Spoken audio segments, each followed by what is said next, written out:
Well, Veronica, the big question we're looking to get answers to right now are the identities of some of the people who were arrested earlier this morning in those FBI raids. And like Gino said, we're expecting some arraignments for one or a couple of... At 7:42 a.m. On a humid September morning, the FBI Assistant Director stood before a packed briefing room in Washington, D.C., and delivered a statement that would expose one of the most sophisticated international criminal networks ever uncovered on American soil. Federal authorities had just completed what they called the largest coordinated takedown of a foreign-linked smuggling syndicate in U.S. history. The numbers were staggering: 385 arrests across 17 states, $1.4 billion in assets seized or frozen, 1.8 tons of narcotics confiscated, over $240 million in cash recovered from hidden vaults and offshore accounts. And at the center of it all, a sprawling luxury estate in Virginia owned by a 47-year-old financier named Abdirahman Farah, a naturalized U.S. citizen with deep ties to a Somali-linked international smuggling syndicate that had spent the last decade building a criminal empire that stretched from East Africa to the streets of American cities. This was not immigration. This was infiltration. And what federal agents discovered inside Farah's fortified estate was not just evidence of smuggling. It was a command center, a financial hub, a war room for one of the most dangerous transnational crime operations ever identified by federal law enforcement. You think border security is about walls and checkpoints. You have no idea. What comes next will show you that the real threat is not always at the border. Sometimes it is already inside, living in mansions, operating businesses, and moving billions while hiding behind legitimacy. And the next part is far worse. It began at 4:07 a.m., 96 hours before that press conference, in the affluent countryside of Fairfax County, Virginia, just outside Washington, D.C. The air was cool. Morning mist rolled across manicured lawns. The roads were empty except for the occasional early commuter heading into the city. No one noticed the convoy: 18 black SUVs, 22 armored tactical vehicles, moving in complete silence through the pre-dawn darkness. Inside were over 160 federal agents: FBI, ICE, DEAS, ATF, U.S. Marshals, SWAT teams trained for high-risk enforcement operations, financial crimes investigators, cyber forensic specialists, and even liaisons from Interpol and the Department of Treasury's Financial Crimes Enforcement Network. They had been investigating Abdirahman Farah for 29 months, and tonight they were going to dismantle a billion-dollar criminal network that had been operating in plain sight for nearly a decade. The target was a 38-acre estate valued at $18 million, featuring a main mansion, guest houses, a private security building, underground parking, and perimeter walls reinforced with steel and surveillance technology that rivaled military installations. Federal investigators had identified the estate as the operational headquarters for a Somali-linked smuggling syndicate that moved narcotics, weapons, counterfeit goods, and human trafficking victims across international borders and into the United States. And they had evidence that Abdirahman Farah was not just financing the operation. He was commanding it. At exactly 4:12 a.m., the raid began. Breaching charges blew the main gates apart. Flashbangs lit up the driveway like strobe lights. SWAT teams stormed the property from multiple entry points, weapons raised, voices shouting federal commands. Armed, private security personnel hired by Farah attempted to resist but were overwhelmed and detained within seconds. Agents flooded the mansion, moving room by room, clearing spaces, securing suspects. The interior was opulent: Italian marble, gold fixtures, antique furniture, art worth millions. But beneath the luxury was something far more sinister. In Farah's private office on the third floor, agents found him sitting calmly at a desk wearing a tailored suit as if he had been expecting them. On the desk were 6 encrypted laptops, 4 satellite phones, and a steel briefcase containing $840,000 in cash bundled in vacuum-sealed packets. Farah did not speak. He did not resist. He simply stared as federal agents placed him in handcuffs and informed him that he was under arrest for conspiracy to distribute narcotics, money laundering, human trafficking, racketeering, and operating a continuing criminal enterprise. But the evidence in that office would soon prove that this was not just one man's crime. It was an international operation with roots that stretched back to East Africa and tendrils that reached into every major city in America. In a hidden panic room behind a false wall in the office, agents discovered a steel vault. Inside were ledgers, financial records,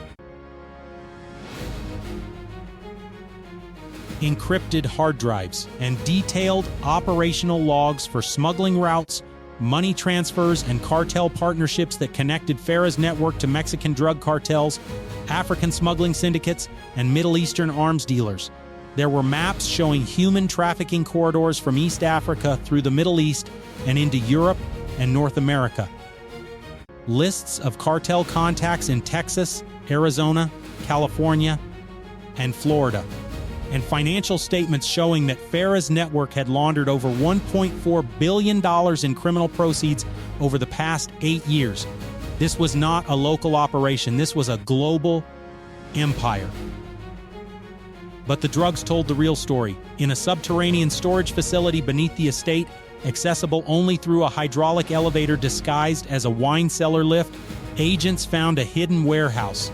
Inside were 1.8 tons of narcotics, cocaine in brick form, heroin packaged in vacuum-sealed bags, methamphetamine in industrial quantities, and 1 million fentanyl pills, each one stamped with a logo that matched seizures made by DEA agents in 12 different states over the past 2 years. The drugs were staged for distribution across the East Coast. DEA chemists estimated the street value at over $620 million. And every single kilogram had been moved, stored, and protected under the direction of Abdirahman Farah. Simultaneously, other teams hit 14 additional locations across Virginia, Maryland, Washington, D.C., and neighboring states. In Alexandria, a luxury high-rise apartment was raided, and agents found $34 million in cash hidden inside custom-built safes and wall compartments. In Baltimore, a warehouse registered to a fake import-export company was stormed, revealing a counterfeit goods operation that produced fake designer products, electronics, and pharmaceuticals worth over $180 million annually. In Arlington, a money transfer business that had been used to launder criminal proceeds was shut down, with agents seizing financial records connecting the business to over $600 million in suspicious transactions. In Richmond, a trucking company that had been moving narcotics and human trafficking victims disguised as legitimate freight was raided, and agents seized 8 trucks equipped with hidden compartments and falsified shipping manifests. In Philadelphia, a network of convenience stores and mobile phone shops that had been used as money laundering fronts was dismantled, with agents arresting 12 individuals and freezing accounts containing over $47 million. In New York City, a real estate investment firm that had been purchasing properties with criminal proceeds was raided, and agents froze assets worth over $320 million, including apartment buildings, commercial properties, and luxury condos. And in Miami, a cartel safe house was breached, and agents arrested 18 operatives along with seizing weapons, encrypted communication devices, and ledgers showing that Farah's network had been coordinating with Mexican cartels to move narcotics from the southern border to distribution hubs. Along the East Coast, by sunrise, the FBI had arrested 87 individuals, seized 1.8 tons of narcotics, confiscated over $240 million in cash, and frozen assets totaling $1.4 billion. But the most damning evidence was still buried in the servers. And when federal cyber analysts finally cracked the encryption, they realized they were not looking at a smuggling ring. They were staring at a transnational criminal empire built inside the American financial system. 17 hours later, inside a secure FBI cyber forensics lab in Quantico, Virginia, Analysts were still trying to comprehend the scale of what they had uncovered.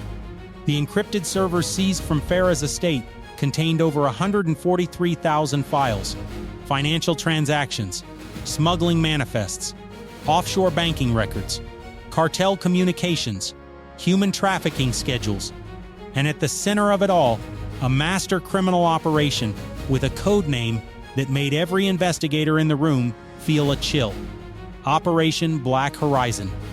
This was not a smuggling operation. This was a systematic infiltration designed to exploit America's financial, immigration, and trade systems to move narcotics, weapons, counterfeit goods, and human trafficking victims while laundering billions of dollars in criminal proceeds.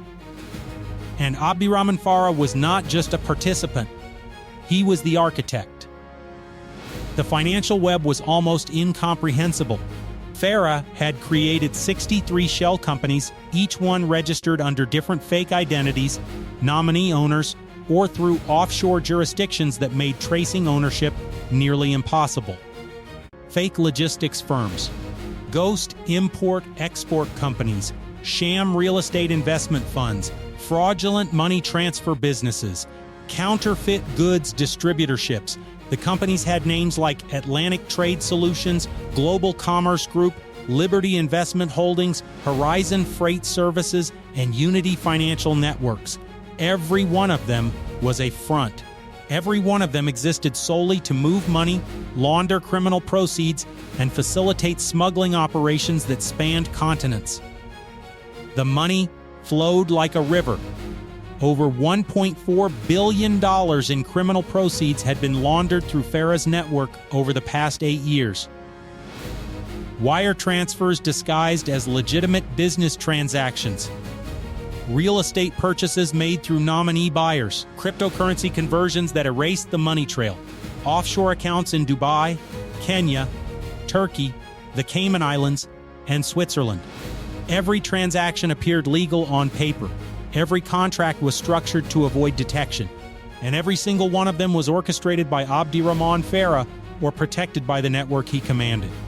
But here is where it gets darker.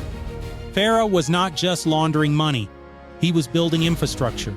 The investigators found documentation showing how Farah's network had systematically exploited refugee resettlement programs, visa systems, and immigration processing to move operatives, smuggle trafficking victims, and establish distribution cells across the United States.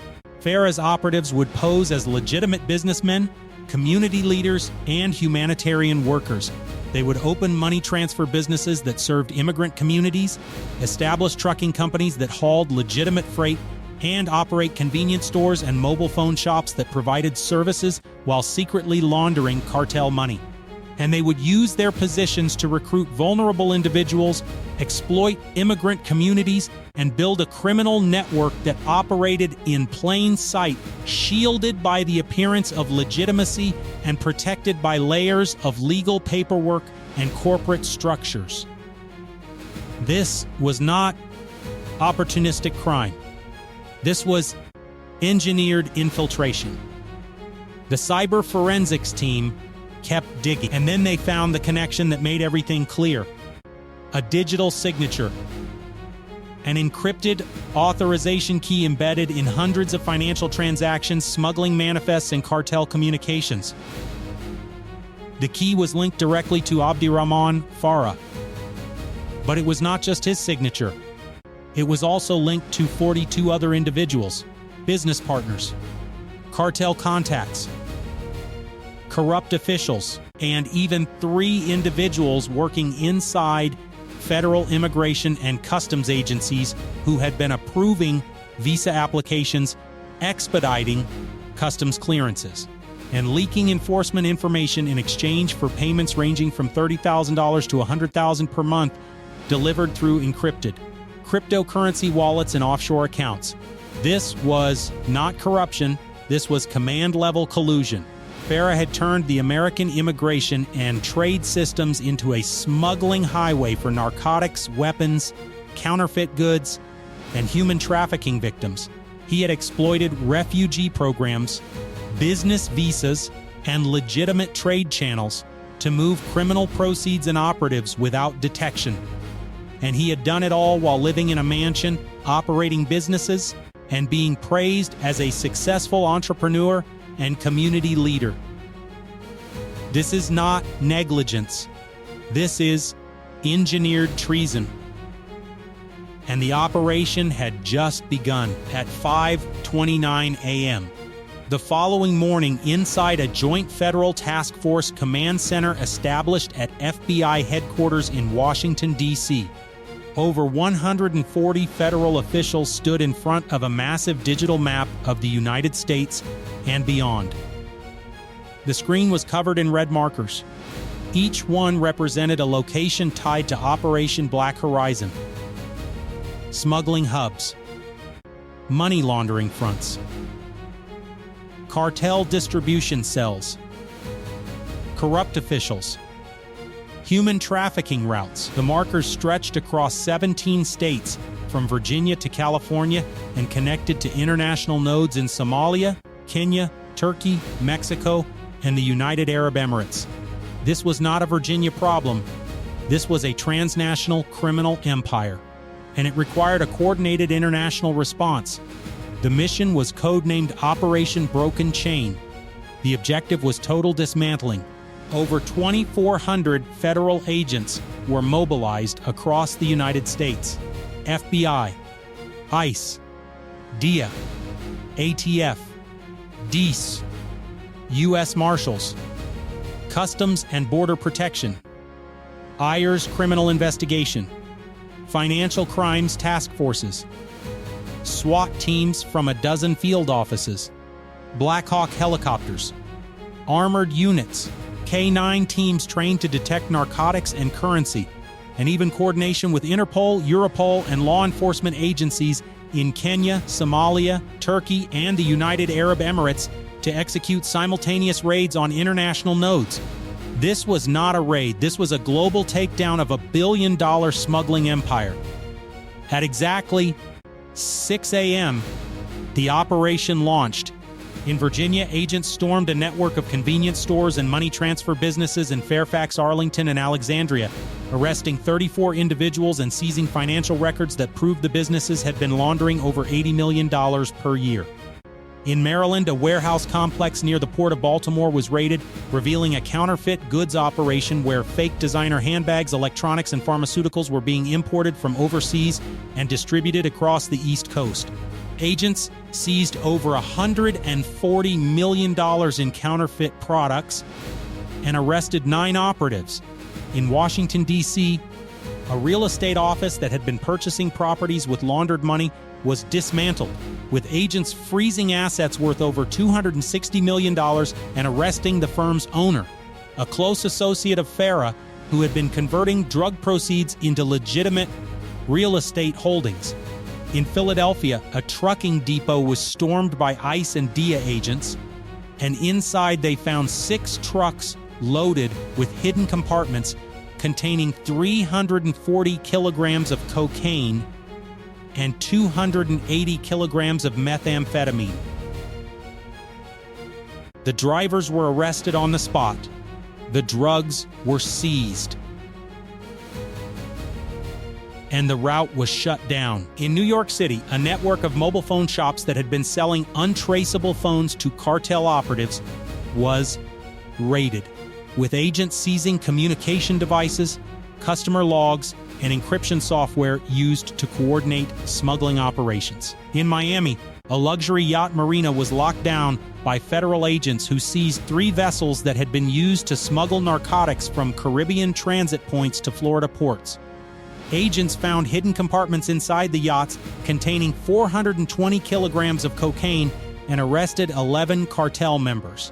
In Texas, near the border, a human trafficking safe house was raided, and agents rescued 14 victims who had been smuggled from East Africa through Mexico and were being held for ransom, while Farah's network arranged their transport to cities across the United States.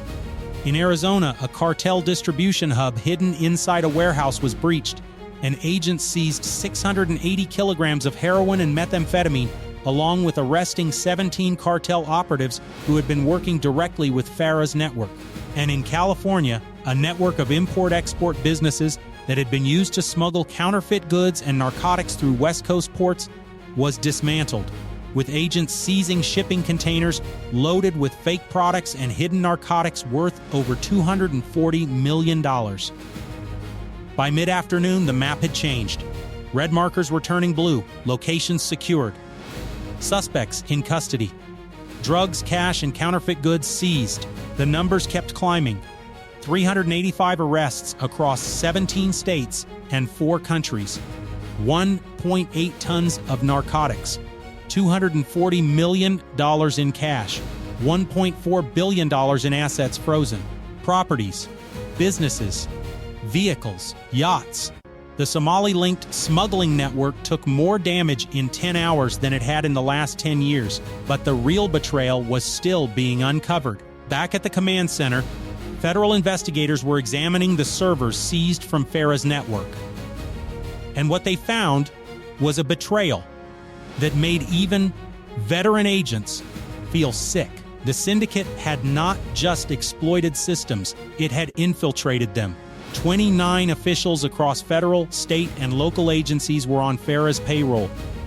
Customs officers who expedited shipments without inspection, immigration officials who approved fraudulent visa applications, border agents who looked the other way during smuggling operations, IRS auditors who falsified financial reviews, and even 2 federal prosecutors who had been dismissing cases and leaking investigation details in exchange for payments delivered through encrypted cryptocurrency and offshore accounts. The investigators pulled up the logs. They saw it all. Customs clearances expedited for shipments containing narcotics and counterfeit goods.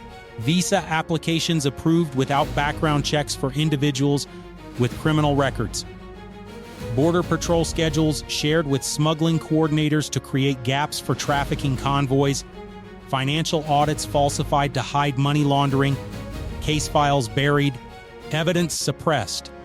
It was not just corruption, it was a parallel enforcement system, a shadow network that answered not to the law, but to Abdirahman Farah and the international syndicate he commanded. One of the most heartbreaking moments came when agents reviewed the case of an honest ICE investigator who had flagged suspicious visa patterns coming from a money transfer business in Virginia 3 years earlier. The investigator filed a detailed report, requested a full audit, and was reassigned to a desk job within 2 weeks. The investigation was closed, the business continued operating, and over the next 3 years, Farah's network moved over $200 million through that single business, while using it to coordinate human trafficking and narcotics distribution. The investigator did his job. The system betrayed him, and countless victims paid the price. Federal agents moved swiftly. They arrested the corrupt officials in coordinated raids across Virginia, Maryland, Texas, Arizona, and California. No warnings, no leaks. They were taken into custody at their homes, at their desks, in federal buildings. The badge does not make you immune. The position does not protect you. It makes your betrayal unforgivable. And the system that allowed a foreign-linked crime financier to build a $1.4 billion smuggling empire while operating businesses, purchasing properties, and living in a mansion. That system was about to be torn apart and rebuilt with accountability, transparency, and consequence. But the full scope of Farah's plan was still emerging. Because Operation Black Horizon was not just about smuggling. It was about expansion. The investigators zoomed out. They pulled up an international logistics map that had been hidden in Farah's encrypted files. And the scale of what they were seeing was almost incomprehensible. Operation Black Horizon was designed to turn the United States into the primary distribution hub for a global smuggling network that moved narcotics, weapons, counterfeit goods, and human trafficking victims from East Africa, the Middle East, and Latin America into American and European markets. The network used a combination of legitimate trade infrastructure, refugee and immigration channels, and cartel partnerships to move products and people without detection. Counterfeit goods were manufactured in China and Southeast Asia, shipped to East African ports, then re-exported to the United States through legitimate trade channels using falsified customs documents. Narcotics produced in Mexico and South America were moved to distribution cells coordinated by FARA's network, which used trucking companies, storage facilities, and money transfer businesses to launder proceeds and reinvest in expansion. Human trafficking victims were recruited in East Africa, smuggled through the Middle East and Mexico, then moved into American cities where they were exploited for labor, debt bondage, and criminal operations. The network moved an estimated 2.8 tons of narcotics per month. That is over 33 tons per year. Cocaine, heroin, methamphetamine, fentanyl, all flowing through FARA's distribution cells, feeding addiction, destroying communities, and killing Americans. The counterfeit goods operation generated over $180 million annually, flooding markets with fake products that damaged legitimate businesses and endangered consumers, and the human trafficking operation moved over 400 victims per year, exploiting vulnerable individuals and turning their desperation into profit. It was efficient, it was protected, and it was designed to be invisible.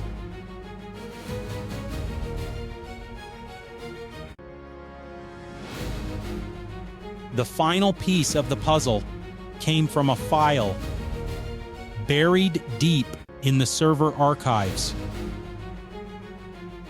It was labeled Phase 12.